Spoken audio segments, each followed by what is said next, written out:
À San Giorgio di Nogaro, dans le Frioul, entre Trieste et Venise, se trouve le Marine Test Center Italo Monzino, où l'on peut tester tous les bateaux cranchi 365 jours par an, même les jours fériés.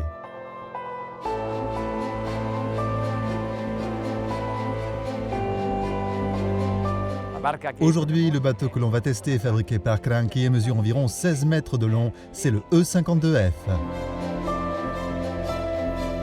Ce sigle indique ses deux traits caractéristiques, E comme évolution du produit et souligne la contribution apportée par la toute nouvelle collaboration avec le designer italien Christian Grande, et F comme Flying Bridge. Si vous ne connaissez pas l'usine de fabrication Cranchi, vous devez absolument aller la visiter. C'est l'une des meilleures au monde. Avant de réaliser leur bateau, Cranchi a réfléchi à la construction de l'usine idéale pour leur production. Grâce à la réduction du temps et des coûts de construction, les yachts sont fabriqués à des prix très avantageux par rapport à la concurrence.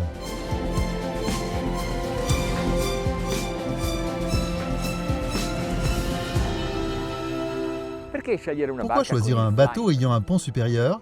Avoir un pont de plus, ça veut dire plus d'espace et d'espace habitable, plus de possibilités de profiter de son bateau. Restez donc avec moi, on va commencer à naviguer.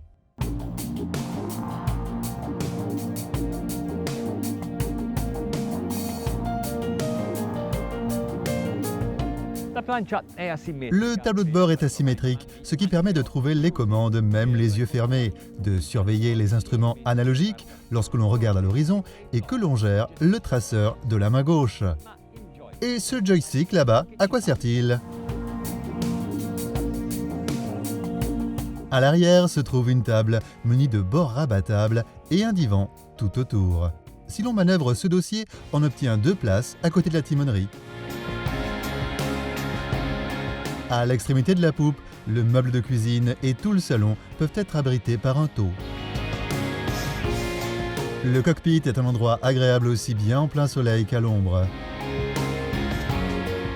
Un meuble de cuisine est situé sur la passerelle arrière car c'est l'endroit idéal où faire vos grillades et protéger ainsi l'intérieur du bateau des odeurs de fumée. Cette plaque en acier sert à protéger la fibre de verre de la chaleur, mais il y a aussi un interrupteur permettant de couper le courant dès que vous refermez.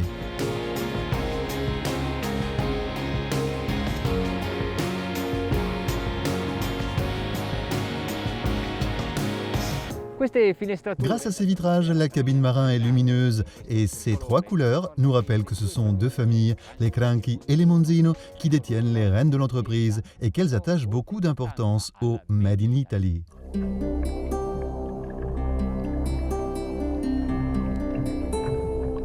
La dotation prévoit une passerelle submersible bien équipée avec une main courante. On a désormais l'habitude de voir sur les meilleurs 50 pieds une double utilisation du pont de proue avec un bain de soleil et un canapé. Et en plus, vous trouverez des porte-gobelets et des coquerons. Au centre du salon, une solution architecturale originale a été mise au point.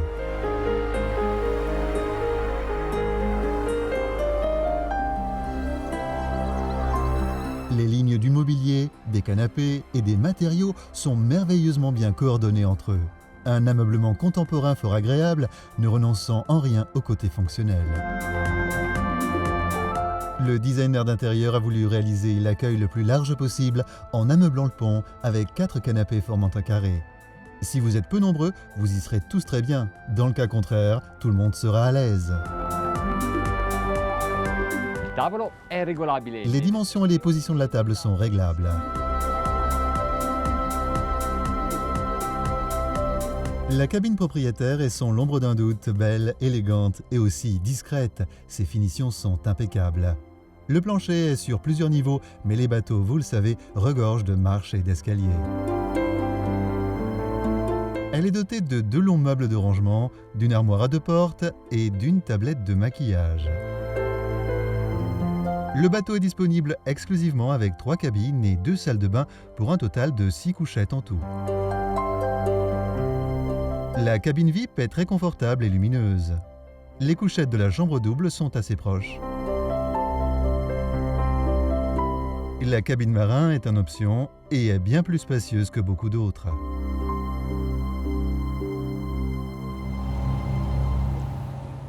Ce nouveau yacht bénéficie d'un nouveau système de propulsion.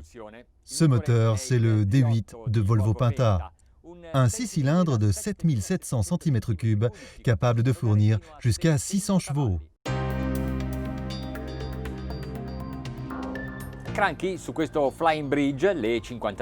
Sur ce Flying Bridge, le E52F, Cranky propose également une alternative à 550 chevaux.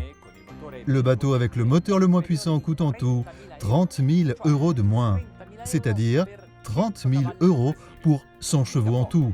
Ce n'est pas rien. Mais combien reviendrait un seul cheval? 300 €? Voilà, dit en ces termes, c'est bien plus sensé.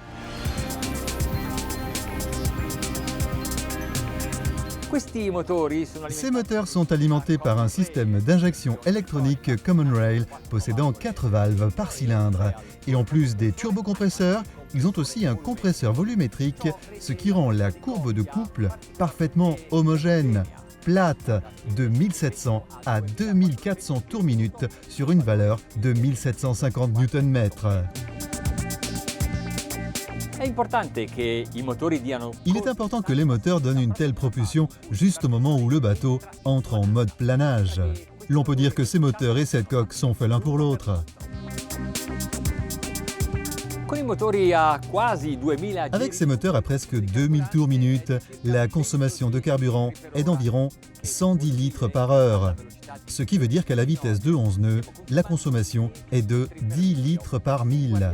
Si l'on regarde les graphiques des moteurs Volvo Penta, on dirait bien que ce régime est l'idéal pour bien maîtriser la consommation du bateau. Mais dans la mise en pratique, ça change. Restez avec moi, on accélère. À 2500 tours, avec un bateau à la vitesse de 22 nœuds, la consommation horaire a bien évidemment augmenté, 170 litres par heure. Mais étant donné que l'on se déplace plus rapidement, la consommation par 1000 a diminué 7,9 litres par 1000. En résumé, sur un yacht, ce n'est pas comme dans une voiture. Quelquefois, on doit aller plus vite pour consommer moins.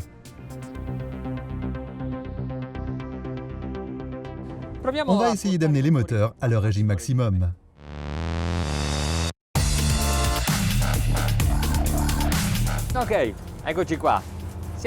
Ok, ça y est, on est à 3060 tours minute et même au-delà du régime maximum des moteurs, en ce moment, la vitesse est de 31 nœuds. Consommation par 1000, 8 litres 100.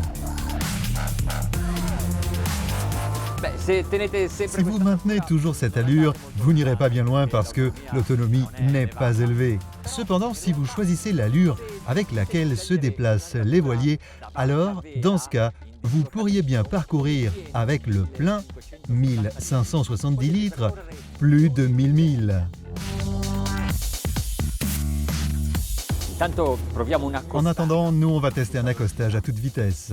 L'angle d'inclinaison est plutôt remarquable, mais la sensation au gouvernail est très agréable grâce au contrôle direct et précis.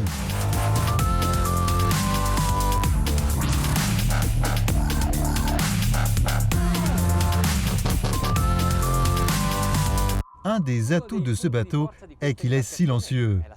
À la vitesse de croisière, le niveau sonore est de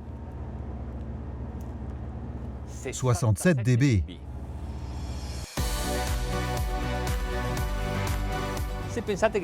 Si vous pensez qu'il est compliqué de piloter un tel bateau, sachez donc qu'aujourd'hui, avec tous ces instruments, le système Volvo Penta IPS, tout devient simple. Et aussi avec l'utilisation des flaps, avec le Trim Assist, qui règle à lui seul l'assiette du bateau et qu'il est particulièrement important d'avoir sur ce modèle. Bien, et à présent, il ne me reste plus qu'à vous souhaiter d'avoir 800 000 €, ou un peu plus peut-être pour les accessoires, et vous permettre ainsi de l'acheter.